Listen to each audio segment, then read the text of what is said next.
सब हमारे सब अपने ही साथी है, हमारे जो है बीसीसीएल के सब साथी है, हमारे ईसीएल के साथी है, हमारे एसएससीएल के साथी है। हम लोग अभी यहाँ पर जो है बीसीसीएल से हम लोग 8 सेक्रेटरी ज्वाइंट होकर बीसीसीएल में जो है शुरुआत किए हैं। ठीक है, क्या कहना चाह रहे हैं? कहना तो आपका नाम बोलिए। सूरज कुमार हमारा नाम हुआ, महामंत्री हैं संगठन। हमारा ये कहना है कि विगत हम लोग 3 वर्षों से लंबी लड़ाई लड़ रहे हैं। हमारा मामला जो है सीएमडी साहब से भी हम लोग का बैठक हुआ, मामला सदन में गया, राज्यसभा लोकसभा में, उसके बाद कोयला मंत्री तक संज्ञान हुआ। उसके बाद भी अभी तक कोई प्रबंधन के द्वारा प्रतिक्रिया उचित नहीं हो पाया। हम प्रबंधन से यही गुजारिश करते हैं, जो हमारा डिमांड है कि हम सभी वैश्विक महामारी कोरोना की वजह से टूट चुके हैं। हम सभी को कहीं भी रोजगार अभी सुनिश्चित नहीं हो पा रहा, वैकेंसियाँ भी सभी बंद पड़ी है। और कोल इंडिया की इतने बड़ी सब्सिडी हो, तत्काल जो है जो अप्रेंटिस मजदूर धरना पे बैठे हुए हैं, जिनको रोजगार का नितांत आवश्यकता है, उसे संविदा पर भी जो केंद्र सरकार का मिनिमम लेबर वेजेज है, उसके तहत जो है स्किल्ड का रोजगार सुनिश्चित कराया जाए। अन्यथा ये हमारा अनिश्चितकालीन धरना चलते रहेगा। और अगर प्रबंधन अभी तत्काल नहीं कुछ बात पे सुनी और इग्नोर करती रही तो हम उग्र आंदोलन करेंगे। जहाँ तक होगा हम रेक तक रोकेंगे कोयला, और देश में आर्थिक नाकाबंदी करने का हम काम करेंगे। क्योंकि हमारा जो ये धरना है वो अब उग्र होते जा रहा है। अब हम लोग आर्थिक तंगी से परेशान हो चुके हैं, बेरोजगारी का मार झेल के हम लोग एक अप्रेंटिस करके बहुत बड़ा ठगा हम लोग महसूस करते हैं। क्योंकि हर सेक्टर में, रेलवे हो, ऑर्डिनेंस फैक्ट्री हो, नावल डॉकयार्ड हो, मिनिस्ट्री ऑफ डिफेंस के जितने भी कंपनियां हैं, हर जगह अप्रेंटिस को विशेषाधिकार कोटा से नियुक्तियां निकाल के अप्रेंटिस जो एक्ट से हम लोग किए उसी एक्ट के अप्रेंटिस को रोजगार मुहैया कराया जा रहा है। लेकिन ये जो PSU है, मिनी रत्न कंपनी हो के भी किसी भी प्रकार का इतना आउटसोर्सिंग चल, इतना ठेकेदार इनके संरक्षण में, उसके बाद भी हम कोल अप्रेंटिस को यहाँ रोजगार, ये बहुत निंदनीय बात है। और इस पे हम चाहते हैं कि प्रबंधन त्वरित जो है संज्ञान ले और इस पे कार्रवाई करे। सरकार से भी कुछ कहना, सरकार से भी यही गुजारिश करना चाहते हैं कि तत्काल जो है आउटसोर्सिंग और जो टेंडर जो निविदा निकल रहा है, उसके अतिरिक्त हम लोगों को उसी सेक्टर में हर 12 एरिया में हम लोगों को तत्काल रोजगार मुहैया कराया जाए। और कोई हम लोग ज़्यादा पैसे का हम लोग जो है सैलरी का रोजगार नहीं मांग रहे हैं। जो मिनिमम लेबर वेजेज है स्किल्ड का, हम लोग उसी पे रोजगार मांग रहे हैं। संविदा पे हो चाहे जैसे, कंपनी अपना होम पॉलिसी बनाए, नहीं तो हम कोयला मंत्री तक गए और राष्ट्रपति तक जाएंगे, जंतर मंतर प्रदर्शन करेंगे, देशव्यापी हम लोग हड़ताल करने का भी प्लान बना रहे हैं। ये भारत सरकार की गलत नीतियों का नतीजा है। शुरुआती दौर में उन्होंने स्किल इंडिया का नारा दिया और इस नारा से नौजवानों के अंदर में ये शक्ति का संचालन हुआ।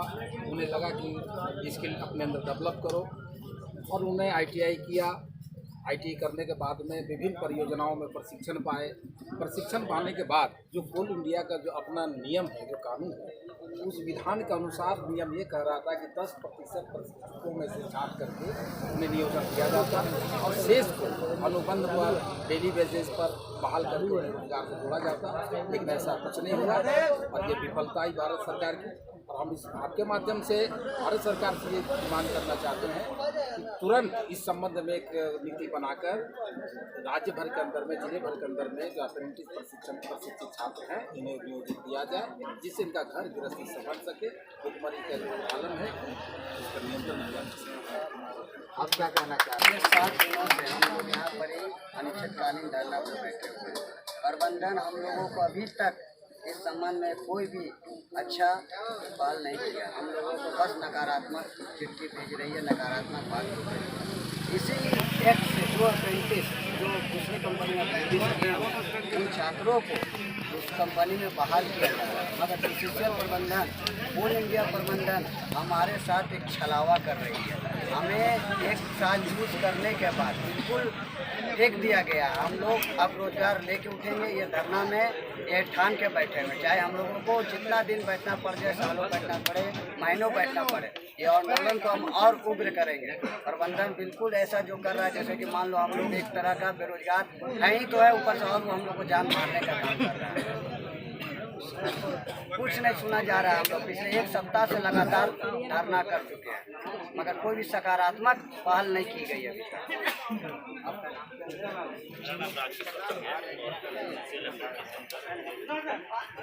ये लड़ाई जो है पूरे इंडिया में हम लोग 11/2020 को स्टार्ट किए थे और सारे सब्सिडी तब से 3 साल से हम लोग लड़ाई लड़ रहे हैं और हमारी बातें को ना कोल इंडिया सुन रही है ना ये बहरी मैनेजमेंट सुन रही है।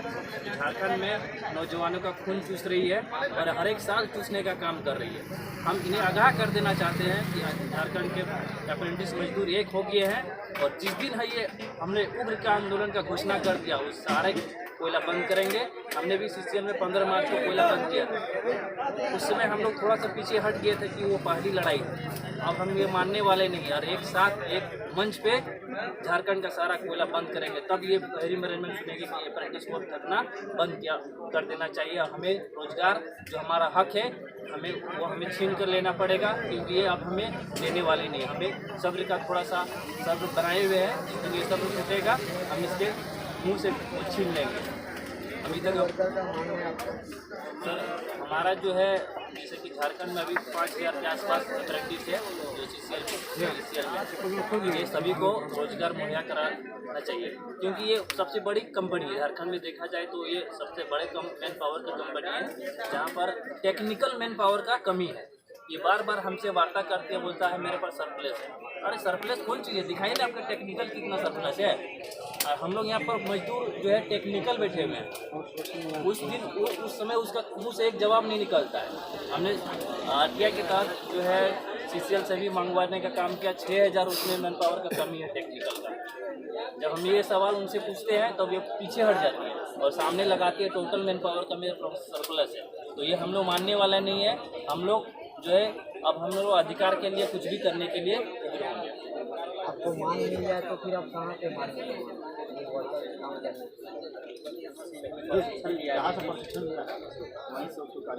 जहाँ भी जो एरिया में चले जहाँ से एरिया है पहला प्राथमिकता तो वही होना चाहिए। बोलिए क्या कहना चाहते हैं? जिन परियोजनाओं से इन प्रशिक्षुओं को प्रशिक्षित किया गया है या जिन एरिया से प्रशिक्षित किया है, आखिर वहाँ पे वर्कर या ट्रेनिंग की कमी थी तभी इनको उस एरिया में भेजा गया।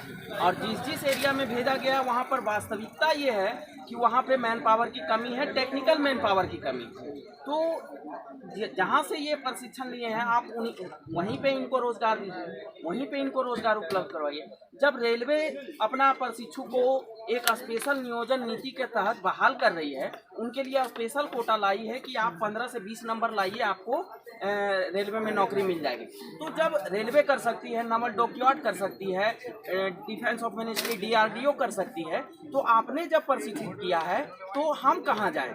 आखिर वो अपने प्रशिक्षित युवाओं को रख रही है, अपने ट्रेनिंग को रख रही है, तो वो हमें क्यों रखेगी? तो जब हमने आपसे प्रशिक्षण लिया है तो हमारा भी तो ये अधिकार बनता है कि हम आपसे अपना रोजगार मांगे और आपको रोजगार देना होगा। आपने आखिर ये ट्रेनिंग करवाया क्यों? अगर ये सर्टिफिकेट हम लोग को ढोना ही था तो कहीं से भी ले लेते जी। लेकिन आप जब रेलवे एक स्पेशल नियोजन के तहत उसको नियोजित कर रही है नीति बना करके, तो आप भी हम लोगों को रोजगार दीजिए। हमारा बीसीसीएल मैनेजमेंट या कोल इंडिया से कोई जाति लड़ाई नहीं है, हम बस सिर्फ रोजगार के लिए लड़ रहे हैं।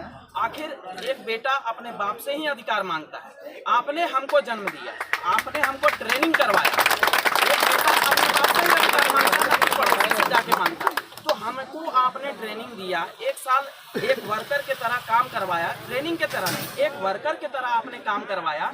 जहां माइंस में DGMS के रूल को अनफॉलो करके आपने वहां पे बिना जूता और टोपी का एक वर्कर के तरह हम लोगों को वहाँ माइंस में काम करवाए हैं, ड्रिल में, डोजर में, डंपर में, और हमने रिक्स लेकर के काम किया। चाहे हम उस काम के दौरान हमारी जान भी जा सकती थी, लेकिन फिर भी हमने आपके प्रोडक्शन को बढ़ाया।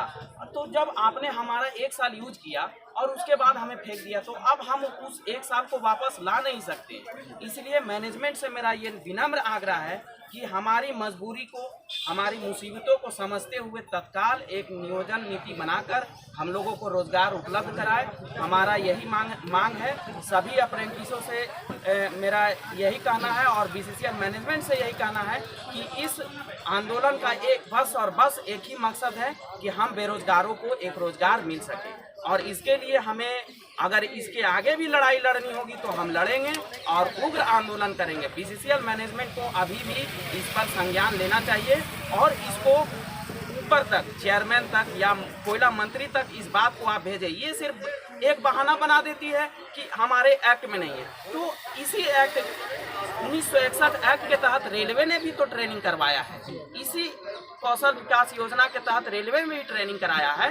तो रेलवे कैसे नियोजन दे रही है? वो अपने प्रशिक्षु को नियोजन दे रही है कि नहीं? 15 नंबर लाइए, 20 नंबर लाइए आपका, तो आप तो वैकेंसी ही नहीं निकालते हैं। अगर आप वैकेंसी नहीं निकालते हैं तो हम लोग को किसी भी प्रकार से आप रोजगार मुहैया करेंगे। बस इन्हीं सब बातों के साथ मैं बस यही कहना चाहूँगा कि बीसीसीएल मैनेजमेंट, कोल इंडिया मैनेजमेंट इस पर जल्द से जल्द संज्ञान ले। कोयला मंत्री हो या चेयरमैन हो, सभी एसी का हवा खा रहे हैं और हम लोग यहाँ धूप में बैठे हुए हैं। आज विगत 7 दिनों से हम लोग इस धरना पर बैठे हुए, लेकिन इस पर कोई सकारात्मक पहल बीसीसीएल मैनेजमेंट की तरफ से नहीं किया गया है। मेरा अभी भी उनसे यही विनम्र निवेदन है कि हम लोगों के बात को जल्द से जल्द वो संज्ञान में ले और हम लोगों को रोजगार मुहैया कराएं।